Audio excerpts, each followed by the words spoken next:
Assalamualaikum warahmatullahi wabarakatuh. Oke teman-teman semua, pada kali ini kita akan menyampaikan mengenai rukun Islam. Seorang muslim wajib menjalankan rukun Islam. Kenapa? Karena rukun Islam menjadi pedoman seorang muslim untuk beribadah kepada Allah Subhanahu wa Ta'ala. Kira-kira apakah rukun Islam itu? Dan ada berapakah rukun Islam itu? Rukun Islam ialah merupakan dasar dari agama Islam, dan setiap muslim wajib menjalankan rukun Islam. Siapakah orang muslim itu? Ialah orang yang beragama Islam. Selanjutnya, rukun Islam ada 5. Yang pertama, syahadat. Syahadat atau 2 kalimat syahadat disebut juga syahadatain. Syahadatain terdiri dari syahadat tauhid dan syahadat rasul, yang berbunyi asyhadu an la ilaha illallah, yang artinya aku bersaksi bahwa tiada Tuhan melainkan Allah, wa asyhadu anna Muhammadar Rasulullah, dan aku bersaksi bahwa Nabi Muhammad adalah utusan Allah. Jadi syahadat adalah pengakuan bahwa tidak ada Tuhan yang berhak disembah selain Allah, dan Nabi Muhammad adalah utusan Allah. Syahadat merupakan pintu masuk ke dalam agama Islam dan menjadi bentuk keseriusan seorang dalam mengikuti ajaran Islam. Pengucapan syahadat merupakan salah satu kewajiban yang harus dilakukan oleh setiap muslim. Melalui pengucapan syahadat, seseorang secara resmi menjadi seorang muslim dan berkomitmen untuk mengikuti ajaran Islam. Syahadat juga merupakan pernyataan keyakinan yang harus diucapkan dengan penuh kesadaran dan rasa ikhlas. Yang kedua adalah sholat. Sholat adalah ibadah wajib bagi umat muslim yang mencangkup ucapan dan gerakan tertentu, dimulai dengan takbir dan diakhiri dengan salam.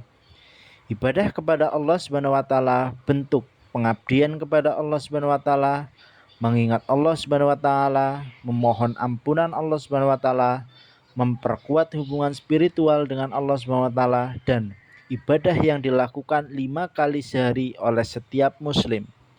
Sholat merupakan komunikasi langsung antara seorang hamba dengan Allah melalui sholat.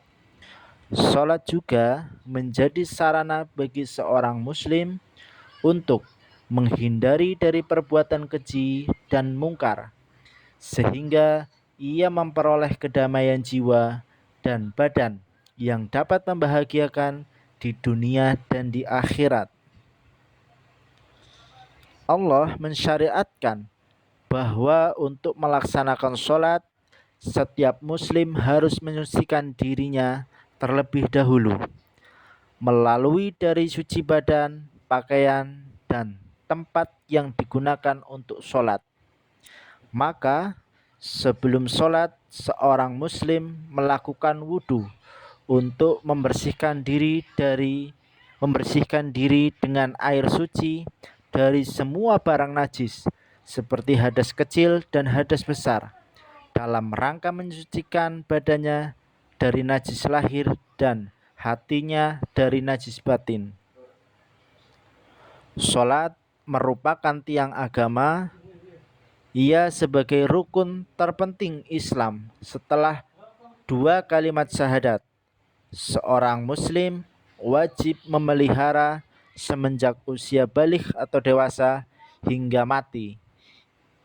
Ia wajib memerintahkannya kepada keluarga dan anak-anaknya semenjak usia 7 tahun dalam rangka membiasakannya. Allah berfirman dalam Quran surat An-Nisa ayat 103 yang artinya sesungguhnya salat itu adalah kewajiban yang ditentukan waktunya atas orang-orang yang beriman. Quran surat An-Nisa ayat 103.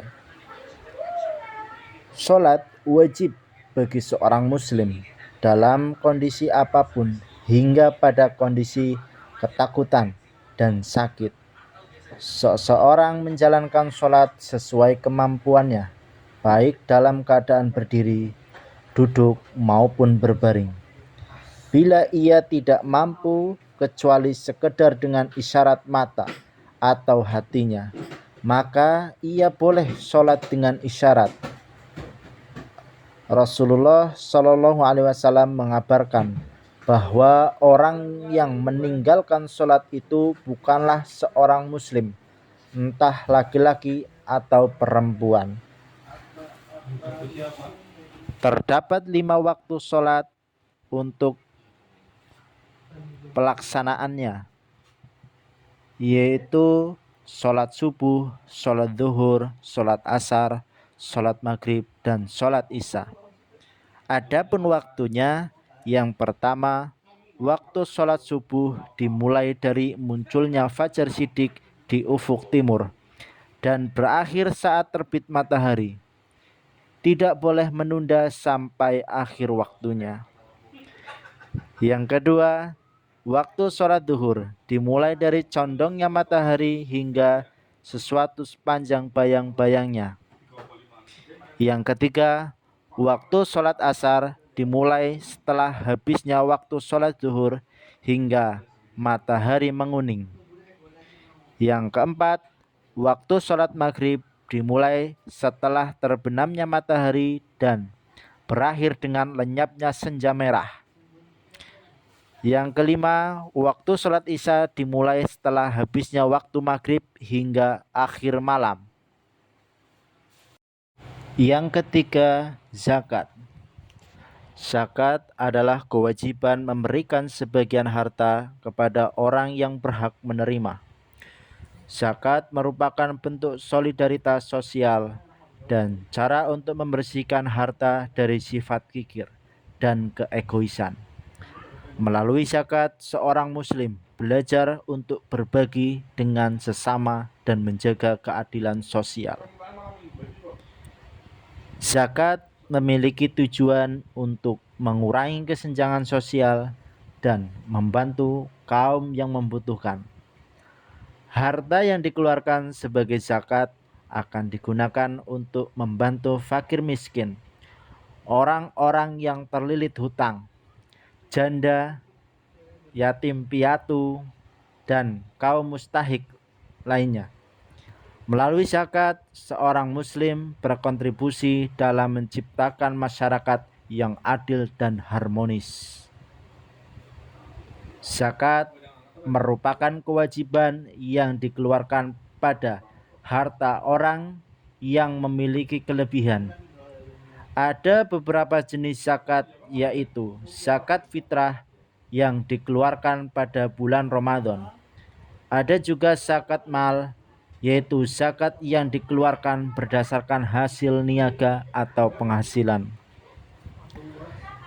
Jumlah zakat fitrah yang wajib diserahkan kurang lebih 2,5 kg atau bisa digantikan dengan uang yang setara dengan harga 2,5 kg beras. Dan untuk zakat mal bisa memperkirakannya dengan menyerahkan 2,5% dari harta yang diperoleh dari penghasilan kita. Allah berfirman dalam Quran surat Al-Baqarah ayat 43. Wa aqimus shalah wa atuz zakah wa arkanu ma'ar rakiin. Dan dirikanlah sholat serta tunaikan zakat dan rukulah bersama orang-orang yang ruku. Yang keempat yaitu puasa. Puasa adalah menahan diri dari makan, minum, dan segala perbuatan yang membatalkan puasa. Dari mulai terbit fajar hingga terbenamnya matahari. Puasa dilaksanakan selama 1 bulan penuh di bulan Ramadan sebagai bentuk pengendalian diri dan pengingat akan penderitaan yang dialami oleh orang-orang yang kurang beruntung.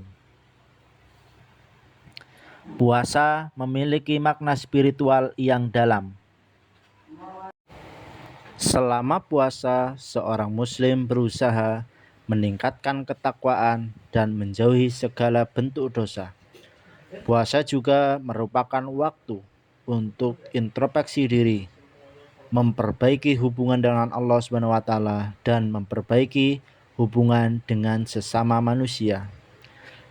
Selain itu, puasa juga melatih ketahanan fisik dan mengajarkan kedisiplinan dalam menjalani kehidupan sehari-hari. Yang kelima, yaitu haji. Haji adalah ibadah yang dilakukan setiap muslim yang mampu secara fisik dan finansial untuk mengunjungi kota Makkah di Arab Saudi.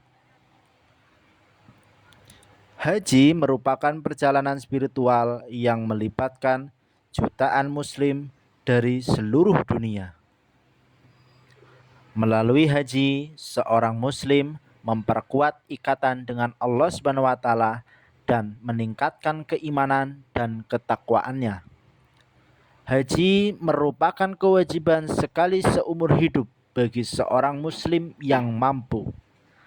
Selama pelaksanaan haji, seorang muslim akan melaksanakan serangkaian ritual seperti tawaf di sekitar Ka'bah, berjalan di antara bukit Safa dan Marwah, dan melempar jumroh. Haji juga merupakan kesempatan untuk berinteraksi dengan muslim dari berbagai negara dan memperkuat persaudaraan umat muslim.